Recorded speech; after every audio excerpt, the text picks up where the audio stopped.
പശ്ചിമേഷ്യയിൽ എല്ലാ രാജ്യാന്തര മര്യാദകളും ലംഘിച്ച് മരണം വിതച്ചുകൊണ്ടിരിക്കുകയാണ് ഇസ്രയേലും യുഎസും. 24 മണിക്കൂറിനുള്ളിൽ യമനിലും ഗസയിലുമായി നടത്തിയ ബോംബ് വർഷങ്ങളിൽ 150ഓളം പേരാണ് കൊല്ലപ്പെട്ടിരിക്കുന്നത്. 250ലേറെ പേർക്ക് പരിക്കേറ്റിട്ടുണ്ട്. ഇരകളിൽ കൂടുതലും സ്ത്രീകളും കുട്ടികളും ഉൾപ്പെടെയുള്ള സാധാരണക്കാരാണ് എന്നത് ഏറെ സങ്കടപ്പെടുത്തുന്നതാണ്. ഗസയിൽ ഇസ്രായേൽ 70ഓളം പേരെയാണ് കൊലപ്പെടുത്തിയത്. യമനിലെ തലസ്ഥാനമായ സെൻആയിലുള്ള റാസ് ഇസ എണ്ണ തുറമുഖത്താണ് യുഎസിൻ്റെ വ്യോമാക്രമണം ഉണ്ടായത്.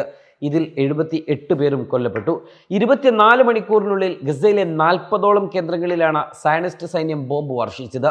ഗസയിലെ പോരാട്ടം ഏറെക്കുറെ നിർത്തിവെച്ച 2 മാസത്തെ വെടിനിർത്തൽ കരാർ ലംഘിച്ച് കഴിഞ്ഞ മാസം ഇസ്രായേൽ സൈന്യം തുടങ്ങിയ ആക്രമണം ഇതുവരെ നിർത്തിയിട്ടില്ല. വടക്ക് തെക്കൻ ഭാഗങ്ങളിൽ തുടർച്ചയായ ആക്രമണം നടത്തിവരികയാണ് ഇസ്രായേൽ. കഴിഞ്ഞ മാസം ഇസ്രായേൽ ആക്രമണം പുനരാരംഭിച്ചതിന് ശേഷം 1600-ലധികം പേരാണ് കൊല്ലപ്പെട്ടിരിക്കുന്നത്. 2023 ഒക്ടോബറിന് ശേഷം 51,000 പേരും കൊല്ലപ്പെട്ടിട്ടുണ്ട്. അതേസമയം വെടിനിർത്തൽ കരാറിനായി ഈജിപ്തും ഖത്തറും ശ്രമിച്ചു വരികയും ചെയ്യുന്നുണ്ട്. അടിസ്ഥാന വിഷയങ്ങളിൽ ഇരുപക്ഷവും കൂടുതൽ അടുക്കുന്നതിൻ്റെ സൂചനകൾ ഒന്നുമില്ലെന്ന് അറബ് ന്യൂസ് റിപ്പോർട്ട് ചെയ്തു.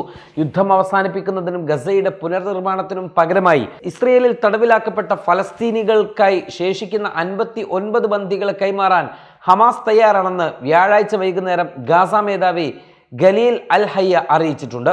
ഹമാസിനെ പൂർണ്ണമായും നിരായുധീകരിക്കണമെന്നും ഗാസയുടെ ഭാവി ഭരണത്തിൽ അവർക്കൊരു പങ്കും വഹിക്കാൻ കഴിയില്ലെന്നുമാണ് ഇസ്രയേൽ മന്ത്രിമാർ ആവർത്തിച്ച് പറയുന്നത്. ഇതു സംബന്ധിച്ച് വിഷയത്തിൽ പ്രസ്താവന നടത്തുമെന്ന് ഇസ്രയേൽ പ്രധാനമന്ത്രി ബെഞ്ചമിൻ നെതന്യാഹുവിൻ്റെ ഓഫീസ് അറിയിച്ചിട്ടുണ്ട്. എന്നാൽ വിഷയം എന്താണെന്ന് വിശദമാക്കിയിട്ടില്ല.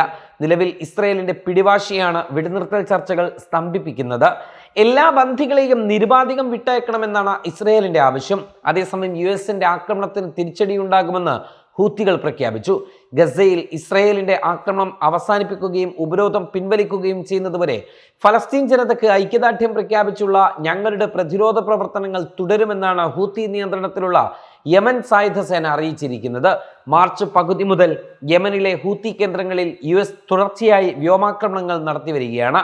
എണ്ണ ശുദ്ധീകരണശാലകൾ, വിമാനത്താവളങ്ങൾ, മിസൈൽ കേന്ദ്രങ്ങൾ എന്നിവയാണ് പ്രധാന ലക്ഷ്യകേന്ദ്രങ്ങൾ. ചെങ്കടലിലെ കപ്പൽ ഗതാഗതത്തിന് നേരെയുള്ള ഹൂത്തി ആക്രമണങ്ങൾ തടയുക എന്ന ലക്ഷ്യത്തോടെ അതിശക്തമായ ആക്രമണങ്ങൾ നടത്തുമെന്ന് യുഎസ് പ്രസിഡന്റ് ഡൊണാൾഡ് ട്രംപ് വ്യക്തമാക്കിയിരുന്നു. അതിന് പിന്നാലെയാണ് കൂടുതൽ ആക്രമണങ്ങൾ അമേരിക്ക ഇപ്പോൾ നടത്തിവരുന്നത്. Waytonikah.com, the exclusive Muslim matrimonial site.